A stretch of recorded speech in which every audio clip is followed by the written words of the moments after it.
Hello अस्सलाम वालेकुम, my name is रफ़ीक रामारी।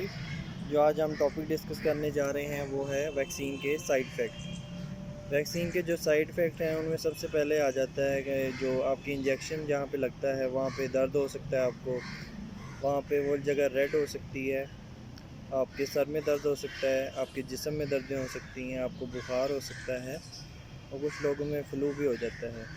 ये सारी अलामात हैं जो वैक्सीन के साइड इफ़ेक्ट्स के अंदर आती हैं, ज़्यादातर लोगों में देखी गई हैं। पर ये नहीं है कि वैक्सीन जब आप एक चीज़ की बस फ़ायदे उठा रहे होते हैं वैक्सीन के, तो उसके थोड़े बहुत साइड इफ़ेक्ट्स भी होते हैं। तो जब पहले भी वैक्सीन लगाई जाती थी उनके ये साइड इफ़ेक्ट्स पहले भी देखे गए थे। ये नहीं है कि कोरोना वैक्सीन की वजह से ही साइड इफ़ेक्ट्स आ रहे हैं सारे। तो आप वैक्सीन जो साइड इफ़ेक्ट्स हैं उनके लिए आप मतलब जो आपका साइड इफ़ेक्ट है उसके अकॉर्डिंग आप अपने प्राइमरी फिजिशियन से ट्रीटमेंट ले सकते हैं। इस तरह की बहुत सारी वीडियो को मेरे चैनल में ज़रूर सब्सक्राइब करें।